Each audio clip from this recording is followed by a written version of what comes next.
Ladies and gentlemen, welcome back to the King and I Life podcast. Hosted by myself, so such a old and my brother.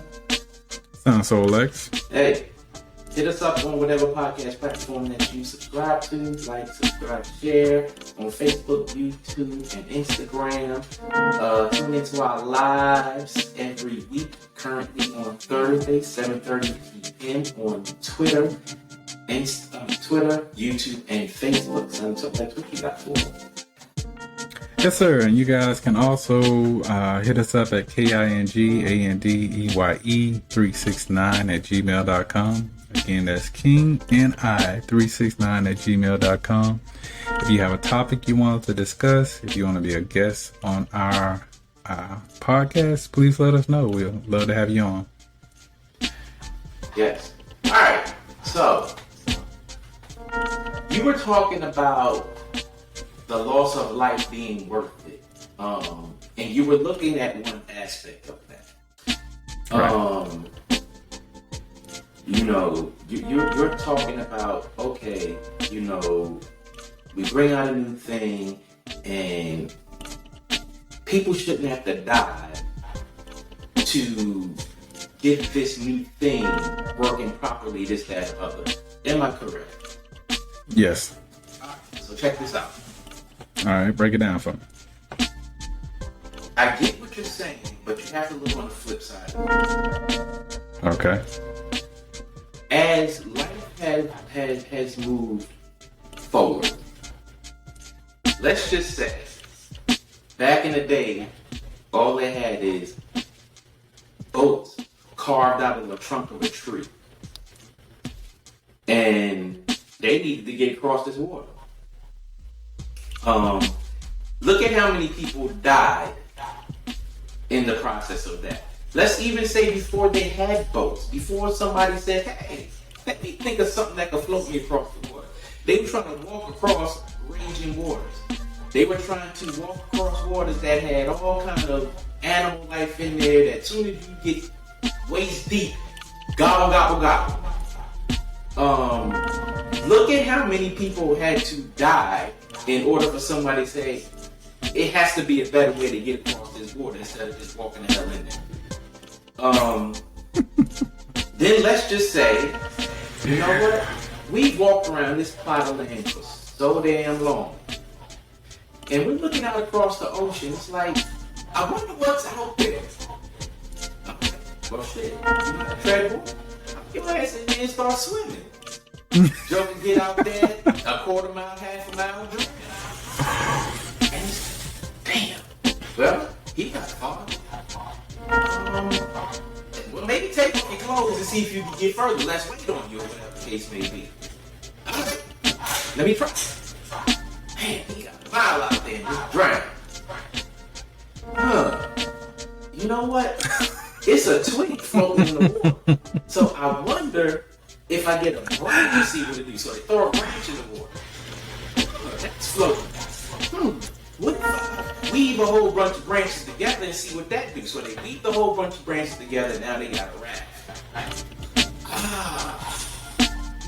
And so, how many people died with no technology and figuring out how to move up to limited technology and on? So, I see what you're saying, but somebody had to die in order for somebody to say, hey, there's a better way to do X, Y, and Z. Let's look at hunting, because back in the day, that was the only way to kill animals for food, hunting. You had spears. You had all kind of little cute little traps and stuff like that. But at some point, somebody said, it gotta be a better way, because Umtuku or whoever, you can't keep sending out there to bait the animal in, because we lose this person and then we kill the animal. Now, we lost a person for the sake of getting food. So they figured out a way to kill animals without sacrificing someone's life. How often do you fly on planes? Oh, excuse me. How often do I fly? Maybe once every 5 or 6 years, something like that. Okay, once every 5 or 6 years. If you had your preference, would you fly or drive to get where you want to go?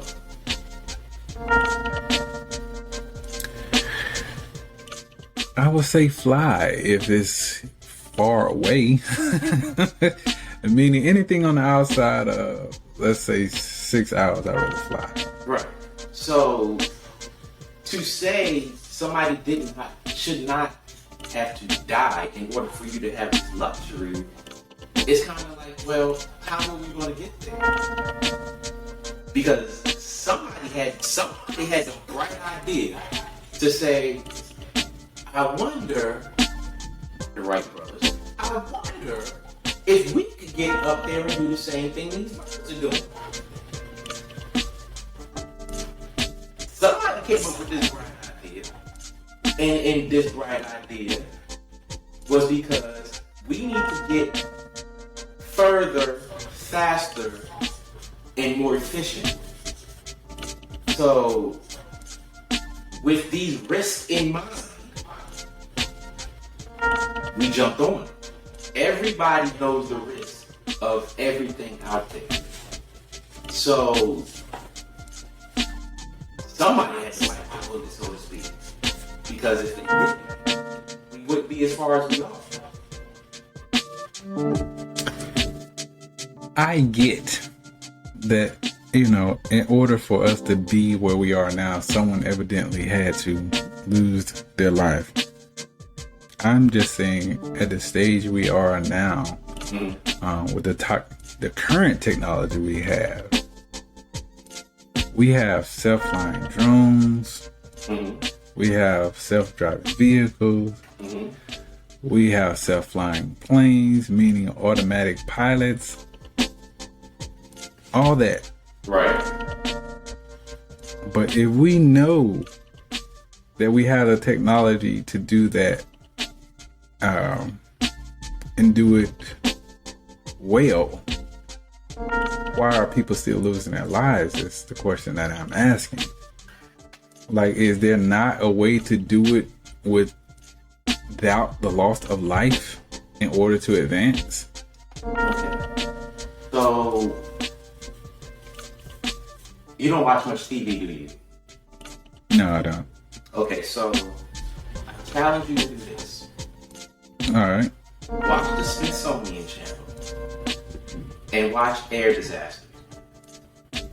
Because what you're specifically referring to is something that is, we're kind of online in our thinking. But right. What you have to also take into account is the human factor. We have all of this great technology out there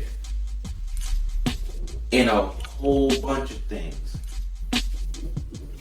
But the one thing that you have to keep in mind is the blatant negligence of people. You can teach someone how to fly a plane manually, but you cannot force them to always do the right thing. You can teach someone how to maintain a plane with all of this technology, but you can't force them to always do things the right way. So what I mean by this is, you have automatic pilot on the plane. You still have to pay attention to what is going on. Just like with a self-driving car. Yes, I can hit a button and say, car, do this, do that. But you still, as an operator of that car, you still have to pay attention to everything that's going on. We have microwave ovens. Let me just put it down to that. We have microwave ovens where you can just hit a button, a couple of buttons, and hit start. And the microwave will do everything else. That does not mean you can walk away from that microwave and let it can't do that. Yes, we all do it, but you can't do it. And people do this all the time, where people throw something in the microwave because that's what we are with technology, and it has all these fancy features. Just use popcorn for an example. On a package of popcorn, it says leave it in there for 1 to 2 minutes. And the package also says cook time varies upon the microwave and the settings. So I can have one microwave, put it for 2 minutes in the pot perfectly. I can put it in a different microwave, put it for 2 minutes, and it'll be burnt in a minute. You have to always look at the human factor, because as great as technology is, as great as all the safety features and this, that, and all that is, you still have to consider the human factor.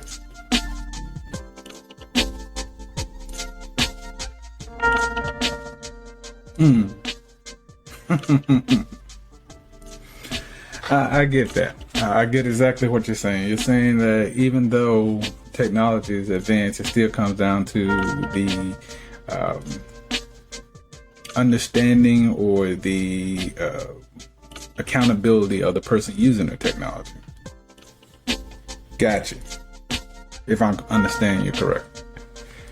But one thing again is this, and this is on policy advice, right? How many deaths have self-driving cars caused? And I'm going to just read this out to you guys. It's still hard to get an accurate count of self-driving cars deaths, since some AVs are still in either the development or the testing stage.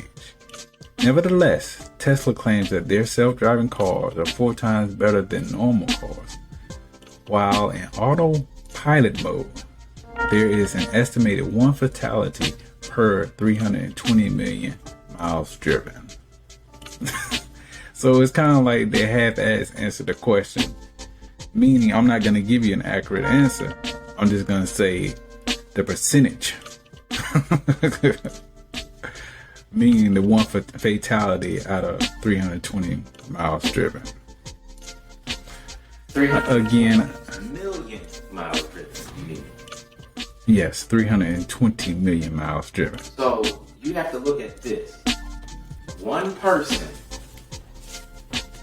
per 320 million miles driven. 320 million miles driven. How many miles do you drive in your car on average in 1 year?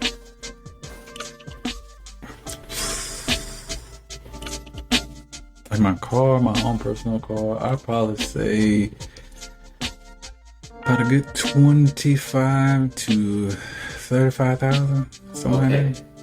25 to 35,000. I drive approximately the same, 25 to 35,000 miles. Not 100,000, not 35 million, not 350 million. You're talking about 1 fatality per 320 million miles. If you take 10 people who drive 25 to 35,000 miles a year, you're not even close to that 320 million miles. Period. So you say they half-ass answer the question, but you have to look at it. 321 death over 320 million miles is very, very small. Now, compare that to how many people die from reckless driving in a regular car, where they are in full control, and they're not under the influence of alcohol, and they're not sleeping, they're not under the influence of drugs. Compare those numbers. I get what you're saying. I follow you exactly. The numbers are very, very minute. I get it. But let's try looking at that from the point of the person that lost their life. Do you really think they woke up saying, you know what, I'm going to lose my life today, but hell, people are going to be able to let their car drive by themselves in the future because of my death? And so on and so forth. I'm sure they weren't thinking that or feeling that shit during the point that, you know, they're like, this is it for me. So again, technology is all well and good. I got that. I feel you. The percentages are very, very low. Very, you know, minute. But at the same time, for those people who did have to swim out there first to be the guinea pig, I'm sure that wasn't on their mind of, well, if I swim out there about a mile, it's going to be okay if I die because the people behind me are going to somehow figure this shit out. Nobody's thinking that. Nobody's thinking that. They ain't thinking that. The person before the technology was there wasn't thinking that. The person after the technology was there wasn't thinking that. So it balances itself out. Now, look at it like this. The people who drive the regular cars, I'm pretty sure they're not thinking, I'm going to go out there and lose my life today for the sake of technology after me. Now, how many accidents did it take in a regular car for them to say, you know what, let's put an airbag in the steering wheel? How many accidents and deaths because of that airbag in the steering wheel did they say, you know what, we need to build better frames for the car? How many deaths and accidents after that did they say, you know what, now we need airbags on the windows and on the headrests? How many people had to die for all of that? Now, that technology did not directly affect the driving ability of the car, meaning those weren't self-driving cars. These people were driving the cars, and they may have did something careless behind the wheel, or somebody else in another car did something careless. But because of that, we got this technology. Then let's look at cars back in the day where they had no roofs on, and you know, the wheels were wood with rubber around, you know, wood spokes. At some point, somebody said, hey, you know what, I'm gonna go fast in this car and slide around and blah, blah, blah. And the car rolled over a couple of times. Right. You know what? Now we have to put a roof on this car. Now we need to make the A-pillar strong. We need to do this, that, and these are self-driving cars. But the problem was, at those times, it was enough. But somebody had the bright fucking idea to say, I want to go fast. So, because the human factor kicks in and say, oh, I want to do more, I want to do more, I want to do more. Then technology, somebody says, hey, you know what? I can make $1 because I can do this, and it'll better this, and it'll better that, and less of these accidents are happening. But some idiot out there, although they test this in controlled environments, some idiot out there wants to push the damn envelope, which causes the people who manufacture and invent these things to say, well, damn, when we made this, we didn't think Joe Jackass out there was going to do X, Y, and Z. So since Joe Jackass out there did X, Y, and Z, now we have to incorporate that into whatever we invent moving forward.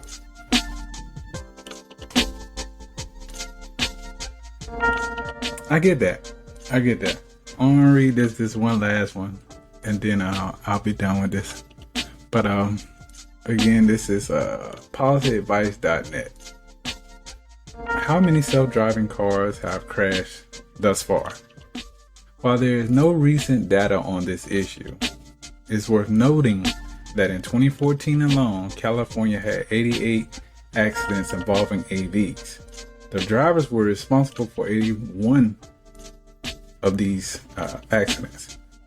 What's more, there were 62 accidents where the car was in a fully automated mode, or autonomous. Only one of these AVs was at fault. So they're basically saying out of 62% of that, only one of them was actually the computer system, in layman's terms. So, and this is just accident. This was not fatalities, people. That goes to show you how technology can self-correct itself. Meaning, there was just that one accident. There wasn't a fatality. And that's what I'm getting at. Is the fatality rate worth someone using or losing their lives in order for everyone else to enjoy that technology? But I will move on. Rate is that low? Yes. So you think someone losing their life is worth the technology for everyone else to enjoy? Yeah. It's going to happen regardless. It's going to happen regardless. You don't have to say it so bluntly like that. God damn. Because look at it like this. Look at your job. Look at your job. Back in the day, before a lot of the technology that you afford now was not there. So that job was probably 10 times more dangerous. Now, they had to come up with ways to do your job. Which, hey, it's technology. Hey, we gotta get a way to climb up on here X, Y, and Z and do X, Y, and Z. Now, right. All the safety precautions that you have now were not there. So somebody had to die with that limited technology in order for you to have the better technology that you have now. When you're talking about deaths after the fact, I don't really count those because you have to look at the deaths before the fact. Before these automated cars, before a lot of these safety things came into place, it was only or primarily the human factor. Again, we can now. I'm gonna look at it like this, and we can probably move on after we both throw our input.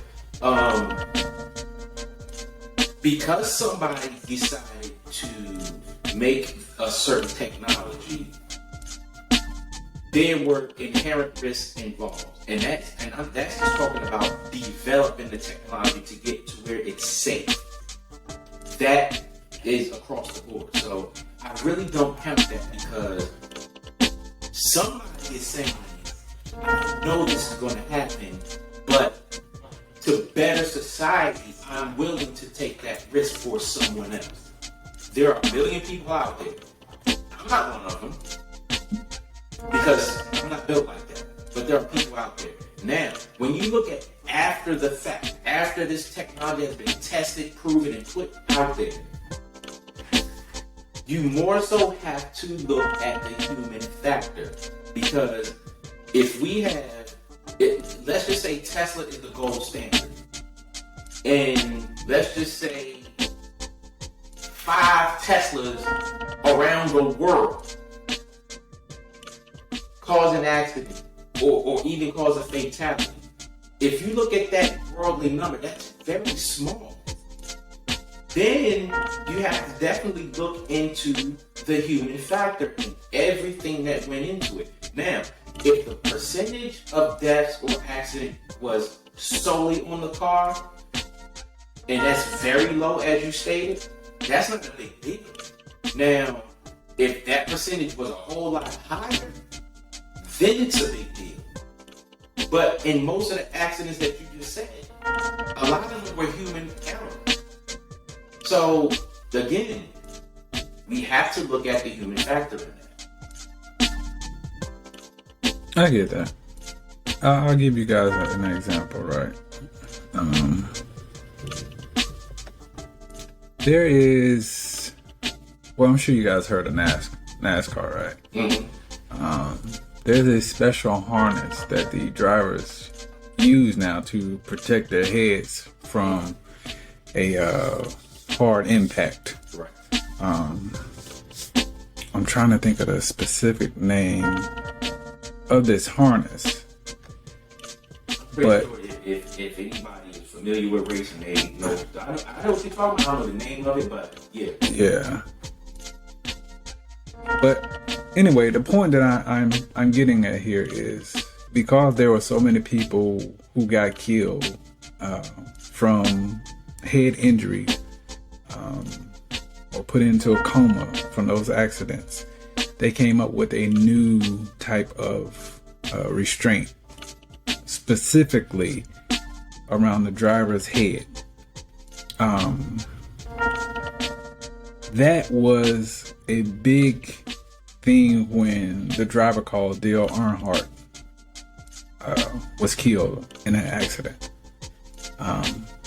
He was one of the most popular drivers. I actually liked him. I didn't like him at first, but as time grew on, I started to like him because he was like the damn Steve Austin of NASCAR. If you guys know who Steve Austin is. But anyway, because of his death, and the harness was actually created a little while before, he got into that accident. So after he passed from his accident, it really shook the NASCAR world, where everyone was like, I don't give a damn if they making a rule or not, I'm wearing that harness. So what I'm getting at here is his death played such a major role in how NASCAR changed their rules, how drivers viewed driving without that particular harness. So again, we're saying that his death, because he died from a head injury, it made it necessary for NASCAR to change the rules, where now everyone has to wear these type of harnesses. So with technology, because so many people, or some people may lose their lives behind certain new technologies, they're figuring out ways to make it better so that these things don't happen. But again, because this person passed, we all get to enjoy that technology because someone lost their life helping to develop that technology. Okay, but you still have to incorporate the human factor. Now, if you go back to the early days of racing, as I said, back then, cars had no tops on them. Right. Somebody had the bright idea, I want to go fast. Hey, let's race. Early cars were not invented for that. But a couple of people decided, hey, I think this will be cool. We can make money doing this, blah, blah, blah. That technology was not there. It was not thought of because we didn't invent the car for that. This was for you to drive back and forth, take your family, prestige, this, that, and the other. But then racing came in. And because there were so many, nobody had to die. Nobody had to die. But somebody said, oh, I want to race. I want to do this, I want to do that. And because people kept dying, because people kept making the choice to do this, oh, now we have to do this. And, part of the problem that I have with that is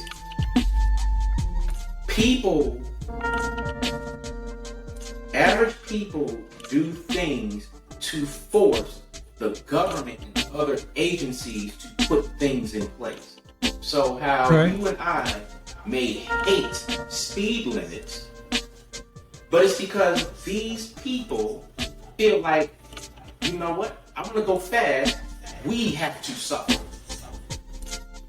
Because these people did that, they forced the car industry to make safer cars. And as they are forced and keep doing things, this, that, and the other, because people keep making these choices, the government keeps saying, oh, you're responsible, you have to do this. But it's like, what the hell up? I made this car for a specific reason. I didn't make this car for them to do X, Y, and Z. So now the burden is on me. So now we have to go back in the lab and develop X, Y, and Z because they want to do X, Y, and Z. Now, if you look at NASCAR, as you were saying, and they have this harness, how many of them before this death said, fuck that harness? I'm not wearing that. Because I've seen, as you've seen, the inside of a car where they doing 200-300 miles an hour around them laps or whatever. They can't move that much. But because people are slipstreaming, drifting, drafting, bumper pushing, and all this other stuff, we have to do X, Y, and Z because y'all are not going to stop doing this. And with NASCAR, hey, as technology goes, hey, if I get 2 inches from the back of this car, that'll help me, with lessen the drag on my car. And as soon as I see an opening, I can swing around this car and use that momentum to get faster. The problem with that is you ain't that precise all the time. You hit this car hits the wall, and it goes tumbling around. And they're looking at all this, well, if this person had X, Y, and Z in their car, blah, blah, blah, maybe they wouldn't have died. So what you're saying as far as why does a person have to die for somebody else to enjoy it is because the human factor is always going to be there. And because the human factor is always going to be there, instead of always being forced to do something, these companies and industries are taking it upon themselves to create these other technological marvels to prevent the loss of life and serious injury. So, just a song that it's a necessary evil is what you're saying. I get it, but it is what it is. And the name of that restraint that I was referring to is called the Simpson Hybrid S, which is a 3-point harness for your helmet. Anyway, we can move on. Before we move on, yes, it is the King and I podcast. So touch the poet and my brother. Sounds so relaxed. This conversation is going to be good. And it's good so far. As you see, we had opposing approaches to the same thing. As always, and it's lovely for reported conversation. We definitely appreciate throwing out points of views because, hey, nobody has the same approach to anything. But as long as at the end of the day, we got the same, feeling or whatever end result. That's all that matters. Even if you don't agree at the end, it's worth the conversation because it puts thoughts in other people's minds for them to feed back to us, and we can expand upon. So again, thanks for tuning in to King and I Life podcast, and we shall return. 2 and 2.